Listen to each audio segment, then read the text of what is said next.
What's happening, guys? My name is Wiz, and today we're gonna have another video for GHOSTLORE. And today we are going to talk about a build. I'm gonna show you how to create a build that you can use for fast leveling as well as tackling any content in this game and having fun. Now, it is my philosophy that you cannot play anybody else's build, but what I'm going to show you is to show you the basics of creating your own build, as well as if you want to try the classes that I use, and you can just modify them to your liking. Now, first thing first, let's go over the classes that we selected for this build. So let's go over here. So as you can see, I am the Geomancer as a starting class, and then the second one is Exorcist, and then the third one is Sentinel. So I would suggest, if you're gonna choose those classes, just go with the Geomancer as your starting class, and then when you get to level 15, just choose the Exorcist, and then you can go with the Sentinel at level 30. Now, the reason why we chose those classes is for the buffs that we are going to take from each class. And the best aspects of this build is, first of all, is the Maelstrom. Maelstrom, if I go on this side right here, Maelstrom is like a lightning skill, and it's gonna go around and then just chase the enemy and then just kill them. Basically, if you read the description, you know exactly what it does. So to create the Maelstrom, you go with the Thunderstorm, and you can see with the combo right here, if you're looking at the combo, you get the Thunderstorm and then the Chakram from the Sentinel. So if you go to the Sentinel, and you can see that they have Chakram right here, and then you just put those side by side on the board over here, the skill board, or you can call them the power board. And then when you put them side by side, then you create Maelstrom. And the other skill that we chose for the build involved the summon leopards, and those guys are gonna go out there and fight for you. So they're gonna go and chase the enemy and then kill them. And then we also have they summon those guys, also not only gonna fight for you, but they're also gonna keep you alive. They are going to heal you while they are also killing and, you know, harassing the enemy. So this is a very good combination. That's why you got to choose some buffs that's gonna kind of make them tanky, like more HP, and as well as force multiply, so you can have more than one. And then we're gonna have the exercise skill from the Exorcist, and this one is gonna buff us, make our damage a lot better, so we can kill the enemy a lot faster. And another skill that we chose is the Fireball. So because we're trying to cram as many skills as possible, that way we can do maximum chaos. But you don't have to choose all the skills. You can just focus on actually adding more buffs to the skill that you have, or you can just do what I did. That's the reason why I say you have to do your own thing if you want. And another skill that we chose is the Icicle Spears. Now, we didn't have to put that on there, but we're trying to get as many skills as we can, and so we can just proc them with trigger skills. So as you can see, what I do here, I just go with the trigger and basic skill for my most powerful skill, which is the Maelstrom, and then I make sure I put that together with the leopards. That way, whenever I use my basic attack, and then they also proc. Now, although you can see it's only 25%, but those procs very often, especially when you are using your basic skill to actually make this work. Now that I show you all the skill, now as you can see right here, I'm just gonna make sure that you see the board. And if you decide that you want to copy the board and then just do it the same way, you can, but don't do that. You don't have to do that. You can just go and mix and match yourself the way you want to do things. But one thing that I will explain to you how the board works, it's just very important when you are creating your build. So when you are on the power board, you have to make sure that when you get those passive and buffs, you have to put them in the right position to actually take advantage of them. Now, if you are new to the game, then you have to know how to do this. And so basically, when you put a skill on the power board, the skill is going to look for some buffs in different direction. Like for instance, as you can see right here, this skill is looking for things to the right of it, and to the bottom of it. So wherever there is something above it, it's gonna look for it. But if you put another skill in between it, it's gonna stop it from actually looking for that buff. So that's the reason we got to place them strategically. That way they take advantage of what is most beneficial for you. And so like for instance, I put this on the bottom, and over here it's on the basic attack trigger, and also you also have some minion that also work for that. But as you can see, this right here, the minion count, it is not going to work for the lightning skill. That's the reason why I say you have to place them in a right position. And also when you have your passive and your buffs that you get from your classes, like for instance, let's take for example this right here, it's a multicast, right? So you get plus 30% skill charges for it. Now you can place this anywhere on the board and you will get the benefit of that. But when you also look, you also have a modifier for that buff, and it's the minus 20% MP cost. And as you know, when you play this game, you're using MP for your skills. Now, just in case you don't know what MP is, if you're new to those kind of games, then it's mana that you use. It's mana power or magic power, some people call them. So every skill that you use require MP cost. So it's going to cost you to actually use them. So to show you exactly what I mean, like for instance, let me show you. For instance, right now, if you look on the left side of Maelstrom, you can see that it requires MP cost 95. But let's say, for instance, I decide that I want to move this. You're going to see a difference when I move this. I move this on the bottom right here. And when we go to Maelstrom, as you can see, I am at 115 cost.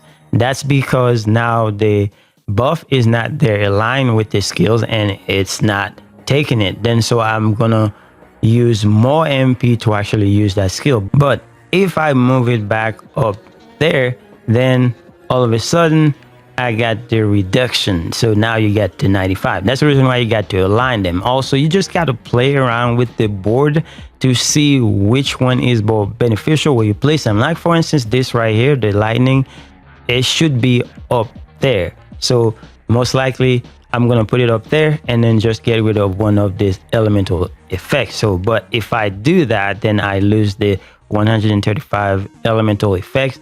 And then I'm going to have less. Like, let me show you an example real quick so you know what I'm talking about. Now I move it up here.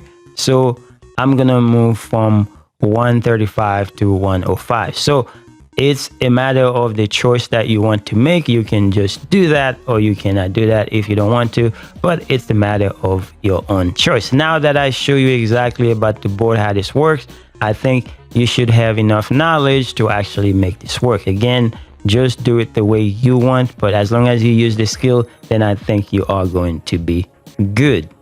Okay, now that we talk about the classes and all the passive and buffs and all the skill that you need, it's time for me to show you how to plan all this together. So let's go here. The first thing you need to do when you are going to create your build is to decide which glyphs that you are going to use. So you're going to use compound glyphs together with just regular glyphs so you can create your build. So what I normally do for that is just I clear the glyph board to nothing, and then I move everything to the inventory side, and then I can just play Tetris so I can put every compound glyph that I think that's going to fit or that's going to benefit my build. So originally what I did, I just used all high-low glyphs.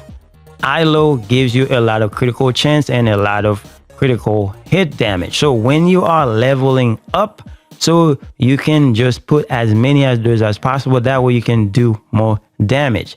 But you don't have to do that. So originally I have 6 of them on the board when I get to a certain level, because while you are leveling, then you don't have that many spaces on the board. So you just got to use as many as possible. That way you can just get more damage. Now, as far as leveling fast, like I was talking about, this is the way you can make this work.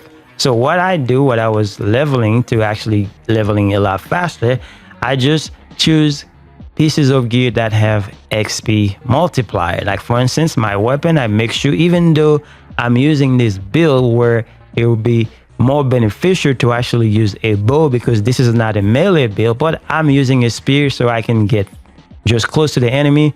But that is a lot dangerous than if you were using a bow. But it doesn't matter, because this one gives me that 38% XP gain multiplier, so I can just make it work. You don't have to do that, but if you want to get level as fast as possible, then just trying to do that. And as you can see, for my shield, I also have another 31%. And then for this one, I also have another 20%. And then for this one, I don't have anything. But if you have one that has XP, then you'll be better off. As long as it works with your build, then you should be good. But for this one, I have 39. Now, if I look at the board, the character board, and go right here. So if I go all the way to the bottom, and you see on miscellaneous, then I have the bonus XP at 243. So they give you that base one as 100%. And then for from your items, all the ones that I added, then that gives me that 242%. And then that's not even counting the glyphs. So when I start putting the glyphs on there, and then some of them can have XP on them, so then you can just use that for more XP. And then another thing you can add more XP to get it to work is to come right here. If you come right here and talk to the lady, and then you can use this recipe right here. It's called Goring Pisang. That gives you 16% XP multiplier. So those are all the XP that you can use. I will talk about the food in a minute, but for now, that's the reason why I said if you want to level up fast, then you got to use that XP gain. All right, guys, as we talked about earlier, you just got to clear the board and then just start your glyph grid. So as you can see on the left side, I got my grid all set up, and I'm going to tell you which glyphs to prioritize and which stats to prioritize. So as I was saying earlier, before I finish the grid, I told you that I go with ILO. ILO gives you there's critical chance and also critical hit damage. So that's the reason why I prioritize this as the compound glyph. So I got about 6 of them on there.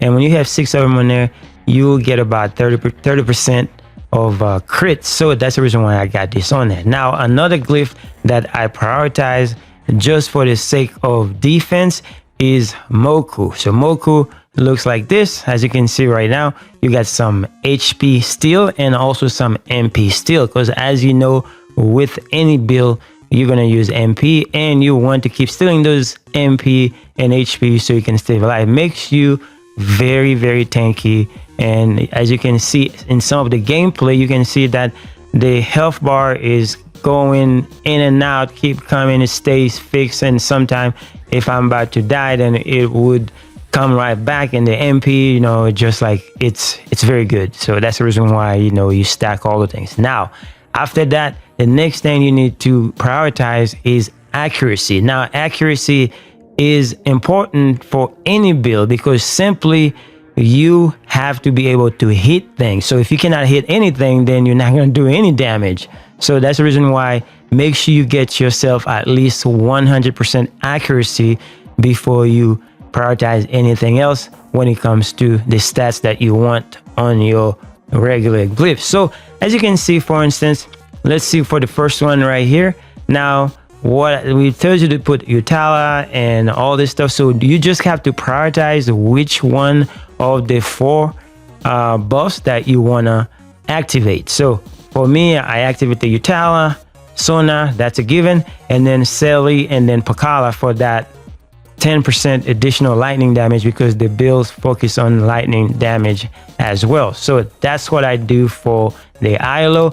And as you can see, for some other things that you can add on there, because I have a lot of minions in my build, so I just make sure that I prioritize some of the damage and some of the HP for the minions. And the minions is doing a lot of the work for you. So that's the reason why I say I use a quiver, so I can stay back and then keep shooting at a distance. And then the minions, they just go in there and then just ravage everything. And you also get the doves that are coming and give you health. So it is all around a great build, a great way to play the game to actually have a lot of fun. So that's the gist of the glyph system. Like I said, you just make sure that you just play some Tetris and then just prioritize the stats that I told you, and then you should be good to go. Again, I put like 6 ILO on there, and then so if I show you the stat sheet real quick,